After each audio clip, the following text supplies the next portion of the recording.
You're listening to the Rainmaking Podcast, hosted by high-stakes headhunter, author, and professional speaker, Scott Love.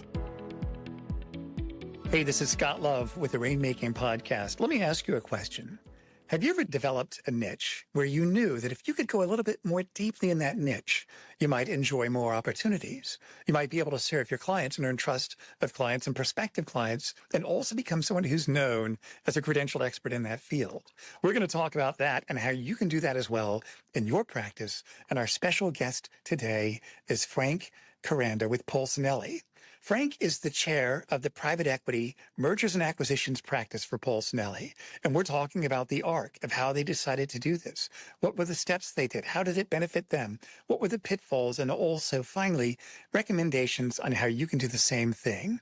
You'll be able to connect with Frank directly by going to the show notes where we put all of his contact information. So no matter where you listen to this podcast, go to the show notes. You'll be able to connect with Frank directly. Here's a calendar update. As this show is live today, I'm at the DealMax conference for the Association of Corporate Growth in Las Vegas. So if you're in the deal space, come and say hello, message me. It would be great to meet you in person. On May 14th and 15th, I'll be speaking at the Law Firm Leadership Lab in New York City, put on by SurePoint. The Law Firm Leadership Lab is a collaborative 2-day in-person workshop designed exclusively for leaders of law firms. You can get that information on the show notes as well. And then finally, on June 3rd and 4th, I'll be attending and also facilitating events at Rain Dance, put on by the Legal Sales and Service Organization in Chicago. Go to the show notes and you'll get information on that conference as well. As always, this podcast is sponsored by SurePoint Legal Insights, formerly known as Leopard Solutions, turning legal intelligence into opportunity. And the show is also sponsored by the Rainmaking magazine. Don't lose business to the competition. Read this publication and keep business development top of mind. Visit therainmakingmagazine.com today to chart your course to greater rainmaking success. Thanks for listening. Thanks for your support of this show. If you know people in the deal space, send this show to them. I'm sure it will help them. Now here's my conversation with Frank Koranda. Hey, this is Scott Love with the Rainmaking Podcast. Our special guest today is Frank Koranda with Polsinelli, and our topic title is The Power of Niching Deeply. Frank, thank you so much for joining me on the show today. Hey, Scott, thanks for having me. Excited to be here. Me too. And I love your firm. I enjoy working with you all. And I'm kind of curious, when I learned that you all several years ago created not just an M&A practice, of course you had that, but a private equity M&A practice, that got my attention. I just don't see that very often. And anytime you can be different than the competition, and not just different, but distinct, that gets people's attention. So tell me, when did you realize developing this deeper niched practice could be a benefit? Yeah, it's funny because you kind of have to go back in time to when we first started thinking about it and it was probably more of an internal communication piece at first, but we're going to go back to 2020 in March, and a group of Polsinelli attorneys convened in Miami on the eve of COVID, which became interesting because we were talking about in that meeting whether this would turn into a thing or not. And, the debate was, I don't know, maybe it will, maybe it won't. But obviously history proved that it did, in fact. But at that meeting, what we were doing was really inventorying what we were doing as a firm within our practitioners. And what we realized was we had a lot of people in our different offices doing very interesting things. And we weren't communicating well amongst each other, and we weren't communicating really well to the external market of what our group was doing and where our concentration and kind of critical mass sat. And so the first exercise there was, okay, let's get our internal house in order and kind of really better communicate that we have something special in our practitioners, and we've got a really good group of people that we can build around. So let's be proud of that. Let's be bold, and let's go communicate that. From that, the strategy really became, we need to focus better on private equity as an asset class. That was historically what I'd done at my prior firm. We had many people that had done that at other firms as they'd come over and transitioned. And so it was talking about what do we have? And then how are we communicating that? And then going out and trying to find, not only clients that would identify with where we felt we had a differentiated skill set, as well as potential partners, new partners that want to help build a platform with us as we're building out this space. That's great. So tell me then the difference between M&A and private equity M&A in terms of practices. How is that different between those two? What are the key points of value that you saw by doing that, both internally then also externally? Yeah, the core of a transaction probably doesn't differentiate that much whether you're doing, a strategic deal, a corporate deal, or a private equity deal. So at the end of the day, there's a transaction where a buyer is purchasing something for value and a seller is selling something, and then you have to negotiate kind of terms and conditions around that. But within private equity, as the M&A side, I think there are certainly differentiators on, how the equity comes in, certainly differentiators on what the expected hold time is, and how do you think of that from a value add on the front end? Meaning we need to recognize that there is a limited life of this holding period. We need to identify risks for that holding period, identify opportunities for value add, be aligned on the strategy of, is this a buy and add on transactions, and how do we fit, and just have a strategic alignment of where this asset's going to go over that arc of its investment period. And really, then I think it's the pace of play, right? You have to have people that know, time kills deals. And so you need people that are going to, when the deal's on, the team's on, and we're executing to get the results that our clients expect and need.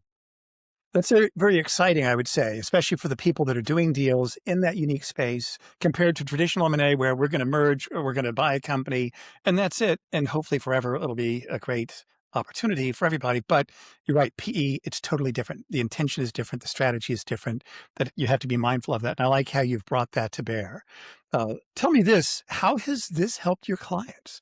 Setting up this separate, deeply niched practice, how has it benefited your clients, for your partners working just in PE M&A as a practice within your firm? From a client perspective, I think it's helped that they know from the junior associate to the senior partner, those folks have kind of elected to be into this platform, this universe of deals. And so they know that everyone's kind of locked into the outcome. When I say pace of play, a lot of times that's the timing to make a decision. Meaning, if an issue comes up, we need to identify the issues, talk about options, pick a strategy, and then execute on it pretty quickly. Where other times, it might drag on a little bit longer. A lot of times the feedback loop is pretty fast. And so you have to have people that get into that. And then from the talent side for our firm, I think it's people that find that pace and that, expectation of kind of high intensity, exhilarating and exciting. We've got a platform where they can kind of express themselves in that group. And so I think we've been able to attract people that say, this is an area that I want to practice. And I see a platform that I can grow and have mentorship within that. That's great. Do you think this has helped some of your partners move from just the sell side to the buy side in terms of their transactions, something that's a little bit more repeat and turnkey with their clients? We kind of have different folks in our M&A practice, speaking broadly, that have different groups. So we certainly have practitioners that are more sell side focused. And I don't think this group has said, maybe you should think about shifting your practice. If you're solid at sell side and have built that network, I don't think, pivoting to accommodate to this is necessarily what we're doing. But I think we've certainly seen people that have said, maybe I had a different mix in my practice, but as I got more deeply involved in this group, that mix has weighted heavier to the PE M&A side. And so we're able to give, more, I guess, access to deals and deal flow within that space. Yeah, that's great. And I know that's helpful for people that do what you do, getting access to the deal flow. A lot of times, I don't want to say that's what it's all about, but if you can be at the epicenter of where the action is, if you can be the one that's earned trust because they see you in the space, they see that you're visible, they know that you've done good work, you've got a good reputation, then hopefully you'll be the one that gets brought in on deals over and over and over again. Have you seen people move away from just working then with an individual portfolio company as a client to actually working with the private equity entity as a client? Have you seen that transition within your firm? Yeah, absolutely. That's frankly been one of the most exciting developments in this process and project, if you will, is watching the growth where, as we get a first introduction to a potential client, and whether that's, at a small project for a fund or it's a portfolio company for the fund. But then it's, getting your opportunity to showcase your work, to showcase your communication style, how you effectively execute on deals, and then you get the next project. And we try to approach this with a bit of humility, meaning, whatever opportunity we get to introduce ourselves, we kind of welcome that, because that hopefully leads to the next one, which leads to the next one, which is, long-term relationship. And what I often say with clients is, I want clients for life, right? And I want referral sources for life. And the way you do that is you do really good work on that particular project, but then you follow up and you look for opportunities to introduce your clients to different opportunities or connect them in different ways. And just be kind of on the lookout for advocating for your client, not just for that particular deal, but for, where the relationship can benefit from further introductions. And I think that just, success begets that success. Yeah, that's great. And so tell me what this did then. You mentioned referral relationships, referral sources. How did this niching help you in terms of being more visible and more trusted in getting referrals from consistently the same group of people? And who are those people? Are they investment bankers, finance people? Where have you seen that's really helped you the most? Yeah, I think it was going back to this first tactic of inventorying what you're doing, and that included, how are you getting work, what ecosystems are you involved in, and so those referral networks, funds, obviously, their portfolio companies, investment banking institutions, CPAs. And public accountant services, business brokers, small business owners, private business owners, that within our network of clients that we represent, where it's a second, third generation company, and they say, hey, we're thinking about taking on, a partner. We're looking at liquidity. This might be our first institutional capital. Who do you know? And then we can say, well, there's lots of ways to do this. Let's introduce you to some people and just get the conversation started, and give you our thoughts of who are good partners. And I think if you find people you enjoy working with, and then, you're trying to look for opportunities to help them, and they're looking for opportunities to help you, but, with the lens to help the client, it kind of takes care of itself. Yeah, right. What's something that's impressed me about your firm overall, and I've done deals with dozens of firms. I've met over 70 firms in person. And something that just I was surprised with was just the growth that you've had since COVID. And looking at, and I always hate to look at profits per equity partner as a metric. I always think there's more to the story, but that's something that caught my attention. Do you think that this niching helped overall your entire firm in terms of their growth? And if so, how has that been helpful? I think it it has certainly helped us recruit people, which has added, I think the firm collectively has done extremely well. And that means it's throughout all of our practice groups, whether that's healthcare and real estate and litigation and intellectual property and labor and employment. It's a collective group that's trying to elevate the brand and, really differentiate ourselves in the marketplace. But from the M&A side, what we've been able to do within our own group as far as growth is really attract new people with energy, and the profile of success has been pretty consistent, where the person that comes over is the person that says, you know a lot of times they say, I'm not unhappy, I just wonder what else is out there, and I wonder if I had a different platform, what my practice could be. And we try to be that for many people, not all people, but it's a place where if you've got energy and ideas, we try to put you with other people with energy and ideas to go and build something special together. And so the people that we found that get excited to have conversations with us, and they don't always, go the distance and come over, but it's people that say, yeah, I'm trying to, here's some things I'm working on, and here's where I think I could differentiate myself. And we say, oh, that complements this idea and that idea. And what if we connect you with those people? And so, anecdotally, I think about some of our different offices where we've added people over the last several years. And then those people have started to come together and look at different opportunities together and say, what are we, what's the value proposition that we offer at this firm? And then how do we express that to our network? And so it's just an expansion of, the brand and the platform that we're offering. And so it's been very exciting. And obviously the performance of the firm over the last, post COVID has been exciting too, but it's through a lot of effort, a lot of hard work, and, Yeah. some trial and error that usually goes well, but not always. That's right. I know how that is. Anytime you deal with any organization. And I like the fact that what I've always noticed anytime you're making a pitch, it's good to have something that's different. What's different about us is this, because they're talking to hundreds of people or dozens of people just like you. But not just being different, but if you can be distinct or something that's rare. What's different about us is that private equity M&A is its own standalone practice, its own budget, its own line item. Because of that, we can do this. And I think that kind of starts the conversation. If you've ever read the book Pitch Anything by Orm Claff, he says people are guarded, they're afraid of risk, but something that's different, that shiny object that just dashes in front of them, that's enough to get their attention. Hey, look at Hmm. that. The walls come down, it opens up a conversation. And so that's something I found just by niching. Similarly to you all, I place people in IP, patent litigation, patent prosecution, antitrust, white collar. But when I decided to niche 2 years ago, just corporate and finance, that was enough for me to have that dangle, that shiny lure of distinction. Well, I've never heard of that before. You've got my attention.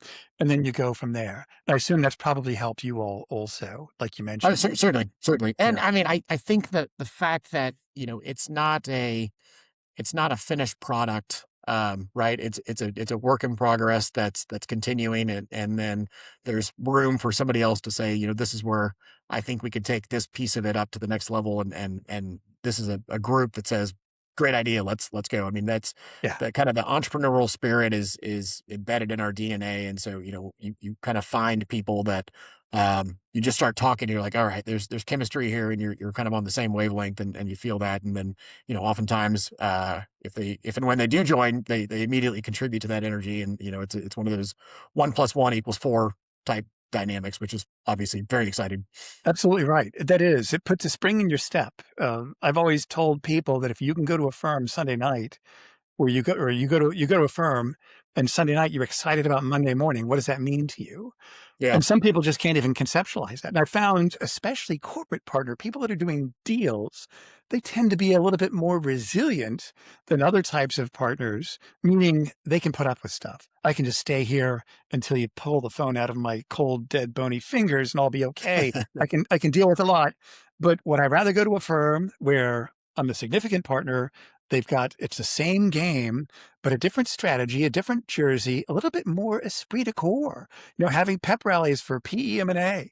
People love that. Now, that also impacts leadership, which also impacts retention and client development as well. So I think you guys have done something pretty positive, Frank, and I'm excited to be a part of that with your firm. Let me That ask was you this. very What's exciting. something that you learned in this process that surprised you? I think the ability to kind of communicate where we're going and not get dogmatic to it was something I had to adjust. Where it was kind of, you think about it, and you're a strategy, and you're like, I need a vision statement, and I need to go tell people where we're going. And then what you realize within a law firm, and especially a group of builders, is you need to be receptive to those ideas, and the communication needs to be more, call it aspirational and directive, as opposed to a mandate of what's going to happen, right? And so you're giving a framework of where we're going, and so I learned a lot about how to communicate with people and how to take feedback, and modify messaging just to make sure there's buy-in. Because the way this works is by lots of people, having their self-interest of their practice and their own, compensation and all the things that matter, and taking care of their family, but also doing it in a collective of like, how do we push this thing forward together? And so you have to have that, a bit of individualism and a bit of collectivism to push it all forward. And so I've learned a lot on those communication strategies. That's great. What were the pitfalls of doing this? Looking back, were there any pitfalls that you saw could have been bad for your organization that you were able to sidestep? We've certainly chased some shiny things that, in retrospect, we probably had red flags around, and we said, oh, like, let's rationalize why those aren't as bad as they are, and maybe weren't as um thinking as critically as we should have on certain things, and not saying, let's pause on that. And I think we've done better with that over time. So, you can always make a couple errant mistakes, or I think sometimes trying to get too far, too fast. I think we've seen, sometimes we've had some opportunities and we've been really excited to go and like, let's kind of show them the full firm. Cause, a lot of times we're on the M&A front, an entry point of a transaction, but we've got 1,200 colleagues and 25 offices, and it's a full service law firm, one of the largest that's only US based. And so introducing those other colleagues and those other expertise to clients that say, it's not just the M&A team, it's the tax and it's the IP and it's the labor and employment and the executive comp and the benefits. But because it's a relationship and you've got to build that trust incrementally, sometimes you can move a little too fast and people get, whoa, what are you doing? So I've kind of learned to take things in stride, as they develop and be a little patient, because again, if you're in it for the long game, the arc of your career, there's more time on your side. That's right. So if you could go back in time, what changes would you have made? Would you have done this earlier, knowing what you know now? Do you think the timing was right as you did this? Would there be anything that you would have changed if you could go back in time? I think the timing was good. As far as kind of where we were, I mean, maybe it could have been a little bit earlier. I wish I would have predicted more of the fallout of COVID better, but I was on the wrong side of that bet a little bit. But I think if I were to say something like, what could we have done better? It's maybe we could have been more bold at more times, meaning, we were very, and we still are a little bit of like, add the first block and then add the second block and then put the next block on and do it. And I think at times, there was maybe opportunities to be a little more bold and we were, a little more measured. But who knows, if we were really bold and it went bad, I probably would have been saying, what do I regret doing? It'd be like making that big bold move that didn't go well. So. Well, it sounds like you guys have done well. I enjoy working for your firm. I enjoy telling people about that. Thank you for coming on here, Frank, and sharing this insight with the whole world on the Rainmaking Podcast. And let me ask you this. If you're advising, let's say you're advising someone, maybe it's somebody in the accounting or an investment banker or another law firm or a friend of yours that's looking to make a change in terms of going deeper in a certain niche, not necessarily yours, but maybe they want to do, instead of IP, they want to do IP just within life science or something like that. What would be 3 action steps you would tell them to really make these changes effectively? Yeah, no, great question. I mean, I think, obviously one is just pick the strategy, and you can either create it in your mind or, it probably has signals already of what you've been doing well and saying, well, why don't I double down on those things that I'm doing well and I'm somewhat known for. So I think it's picking the strategy, then I think it's focusing on the key drivers of that and eliminating distractions. I mean, the hard thing on executing on a strategy is there's always lots of distractions and things that can pull your attention and say, oh, what if we tried that? And what if we tried that? But sometimes you just need to stick in your lane and do the reps of what's making you better and stronger, right? If you will. And then I think the third, going my earlier comment, is don't be afraid to be bold. I think, fortune favors the daring. So at times, if you see that and you say, I don't know if we should, I think give yourself a little bit of push, or, in my case, for me to come to Polsinelli, it was my wife that had to push me and say, it's time for you to make a move. You need to get out of here. And so, I think it's listening to those people, those mentors and coaches that are saying, you got this, go get it, and listen to them and That's great, Frank. Well, thank you so much for being here. We're going to put all of your contact information on the show notes, so if people want to connect with you directly, we'll put that there. And thank you so much for sharing your wisdom with us today, Frank. Scott, appreciate the time. Always a pleasure.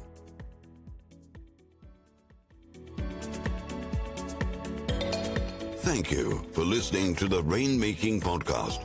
For more information about our recruiting services for international law firms, visit our website at attorneysearchgroup.com. To inquire about having Scott speak at your next convention, conference, sales meeting, or executive retreat, visit therainmakingpodcast.com.